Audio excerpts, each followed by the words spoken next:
now that you're a year in, have you had any regrets? Did you ever wonder if you made the right decision? No, I'm going to say no on that one.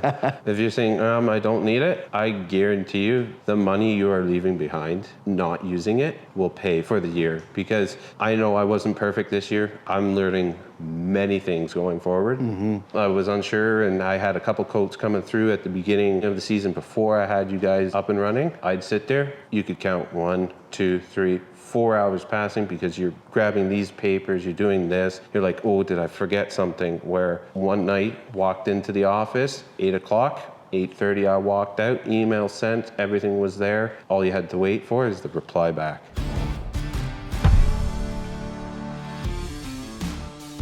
Welcome back to another episode of the Cost of Doing Business podcast. We are literally in the top of I'm going to call it a skyscraper. I don't know if that's legit, but a tall building in Toronto. We got the downtown Toronto right behind us with I call it the Space Needle. It's probably what Americans do. What do you call it? The CN Tower. CN Tower. Yeah, that's totally like a local here. But anyway, we're just kind of chilling after a day at the Landscape Ontario Congress show in Toronto. And AJ has been using SynkedUP for a year now, right? Yep. In his business? A year and possibly a month. Okay. So. Did we meet at Landscape Ontario last year? Yes, we did. Got it. Nice. So. We had some good conversations in the booth, and of course, when I'm going out to these events, I'm always like, hey, let's get another podcast episode down. So thanks for doing this, AJ. You're welcome. Give us a little introduction to your business, like what kind of work you do, team size, that kind of thing, so everybody listening kind of has an idea.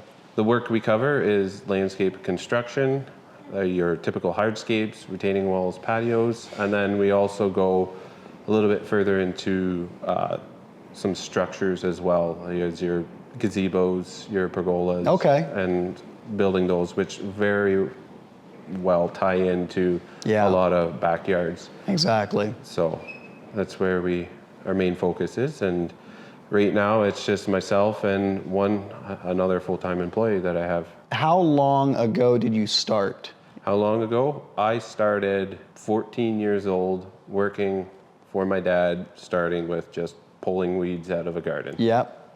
So, and that was Saturday work, and that was just extra stuff that he needed to get done, and sure. I was the candidate to do it. Sure. I know all about that. I grew up on I guess you would call it a farm, not really, farmette. But anyway, I hear a lot of times, we just ended a long day at the trade show floor there at Congress. And a lot of times I'll talk to contractors that are like, oh yeah, I don't need a CRM or a software. Like I'm not big enough. And here you are with yourself and another part-time employee doing your kind of work, and you're paying good money that you could pocket for software. Why is that? Biggest one is peace of mind. Your program, when it comes particular to clients, yes, there's other companies out there that you can collect certain data with, but it's not the data I was looking for. Mm-hmm. And the biggest one is you offered that peace of mind that I needed to move forward. Mm-hmm. Mm-hmm. And when you say peace of mind and the data, like what was the thing that you saw that was like, yeah, okay, that's what I needed? It'd be the job costing that you guys provide in your program. Yep. And being able to see the numbers that come from each and every project, mm-hmm. not end of year. That's what it is.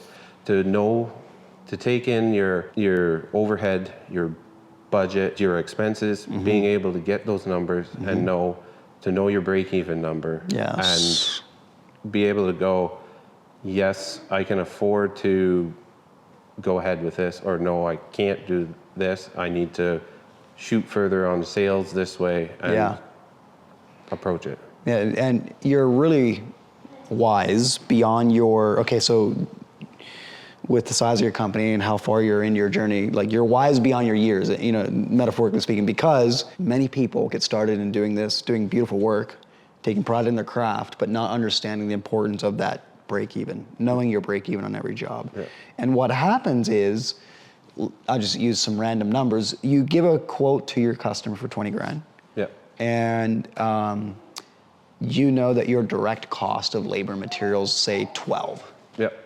So you gave a quote for 20, and you know your direct costs are 12, but hypothetically you don't know what your break even is.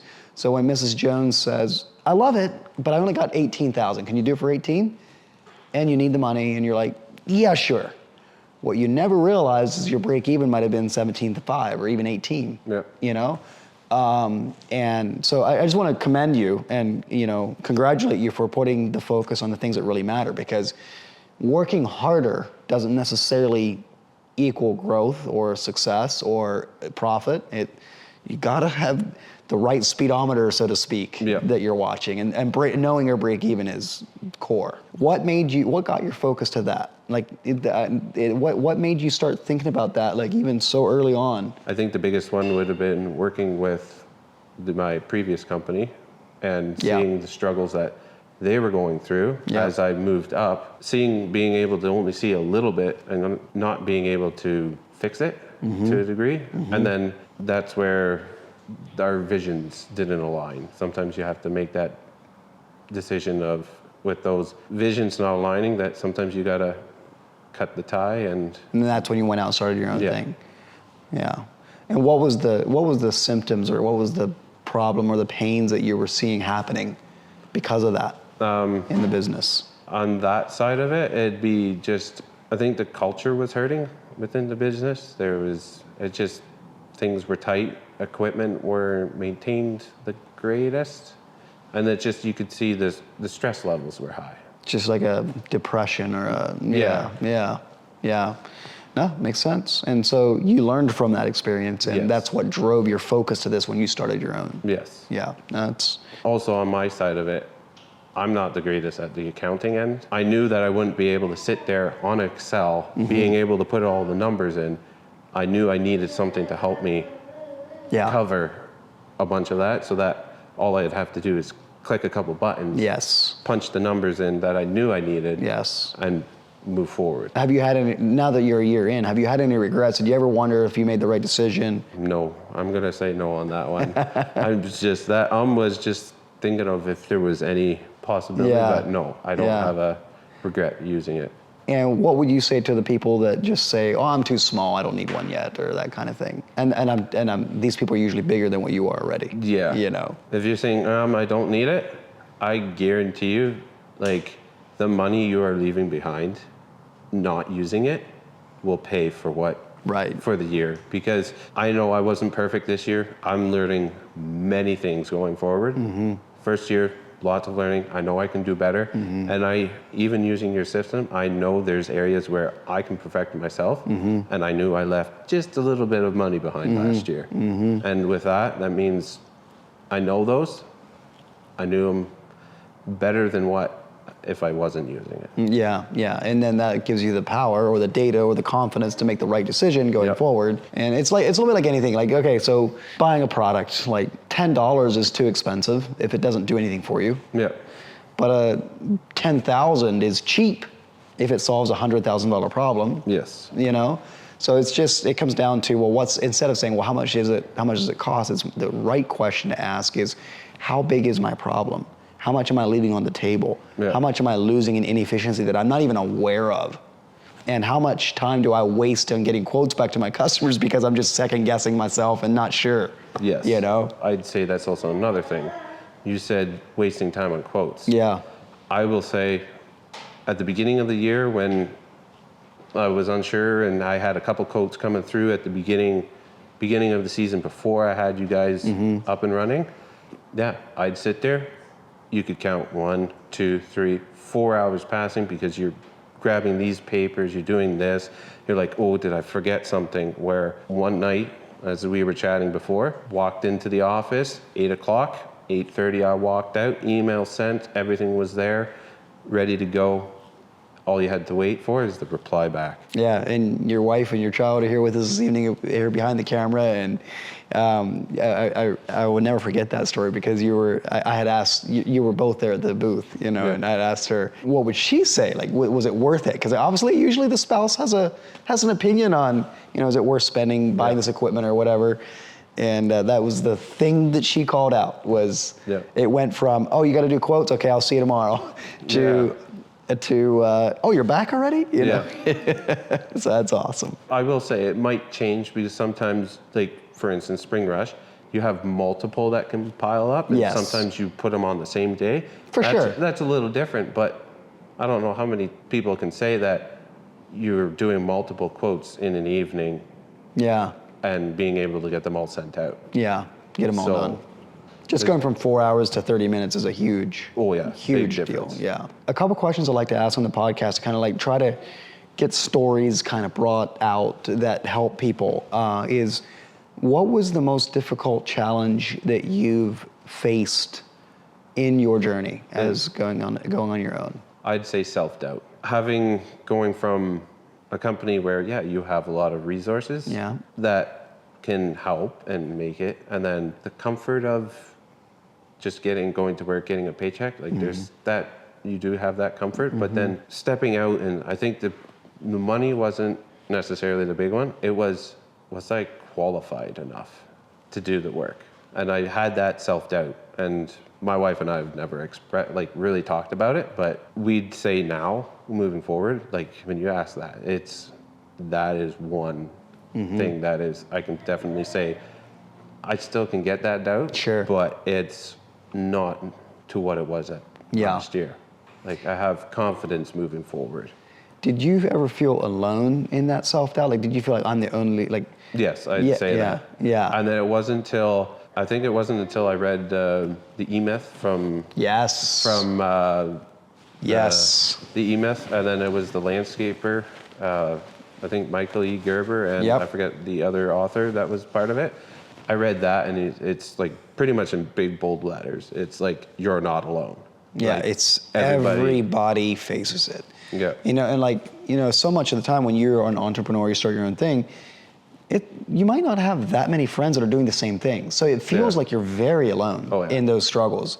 But what I can tell you from doing, I don't know how many episodes of these podcasts now, but just like dealing with thousands of contractors across North America is like everybody faces it in one way or another, or has faced it and moved beyond it, you know? There's nothing wrong with you.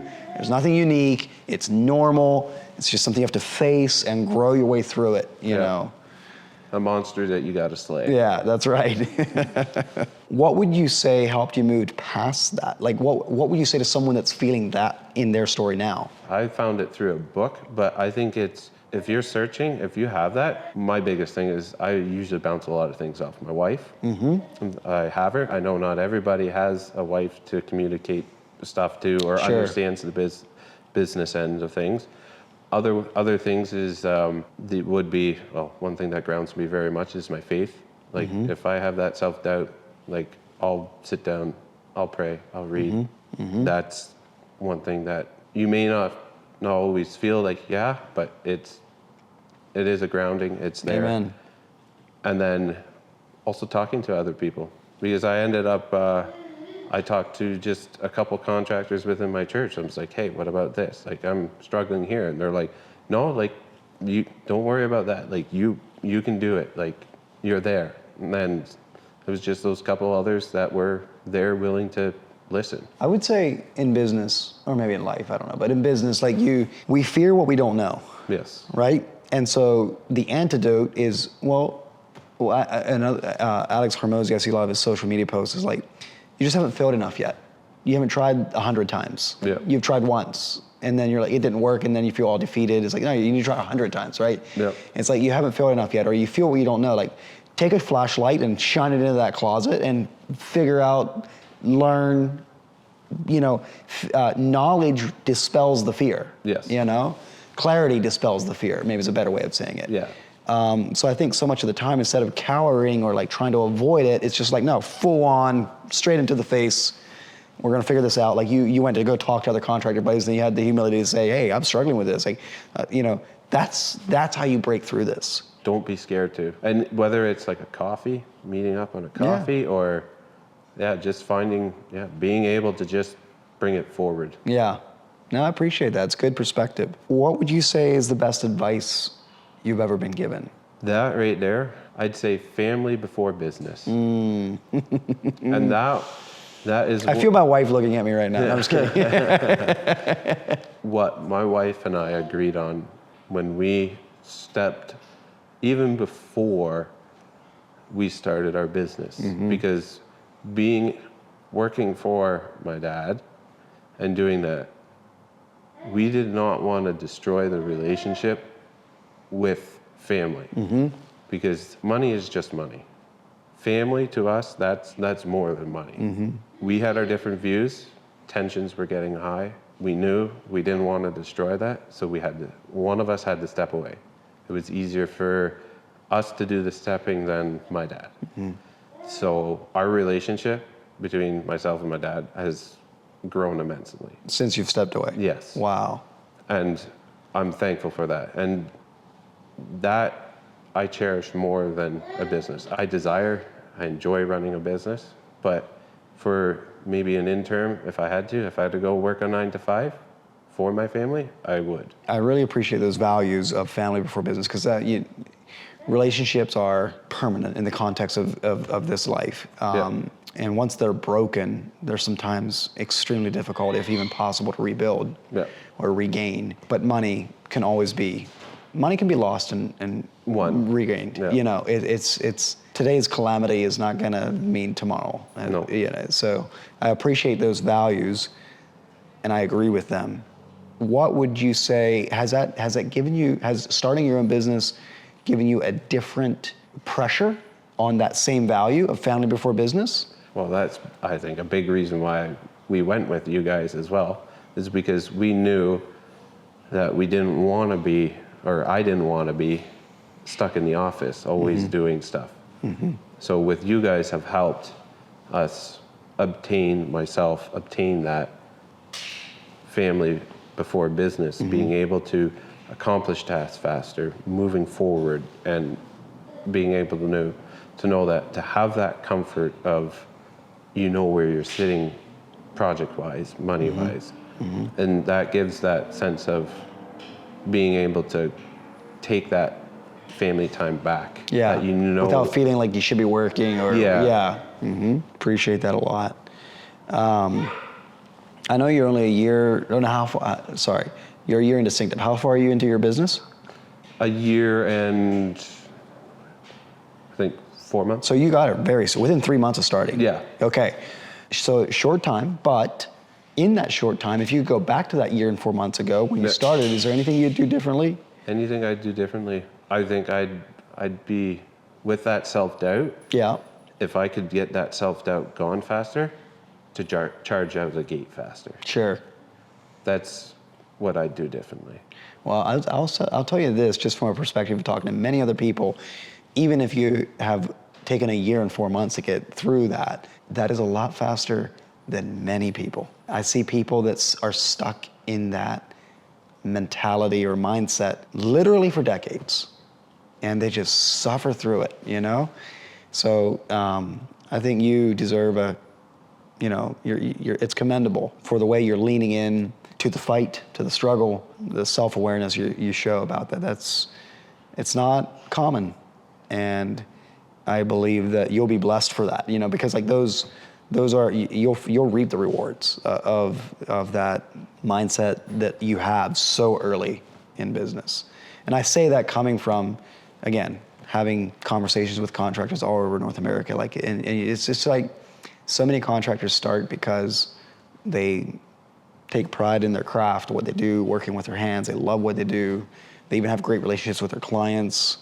But it's the mindset that can hamstring the success of the business or the quality of life even, that kind of thing. What is one thing that you think sets you apart or makes your business unique? I think the care that we will invest into the clients, being able to take what they would like to make it into that dream, and then being able to work with them to see what they desire. And then I'd say maybe a bit of the style that we have going forward, because I enjoy doing the structures with the patios, and being able to get those to blend together. Yep. To go above and beyond for your clients, you know, Yeah. it takes what is required to do that is that you have the margin to do so, or the room to do so, or the time to do so.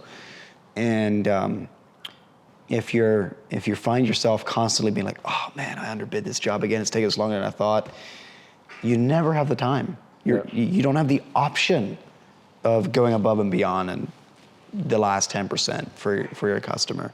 Yep. But it's just so rewarding when you've factored in the quote, what needs to be in there, the pricing is right, and if you want to go above and beyond for your client for whatever reason, it's not going to make that big of a difference, but you can throw this in, like, or power wash the driveway after you're gone, even though you wouldn't have had to, or whatever. Like, that makes such a big difference in your reputation and just the experience your client has. Yeah, or something as simple as you take a step forward. Like we've done it before where you walk through the front yard only a couple times and you go ahead and you make sure you rake it clean, even though you didn't really make a mess. Yeah, you take above care. And beyond. And that will build a reputation, you know, and that's what gets you word of mouth referrals from your past clients. Yes. It's like those guys went above and beyond anything they would have had to do, and they would hire you back in a heartbeat. And unfortunately, the stereotype is contractors aren't often invited back. Yes.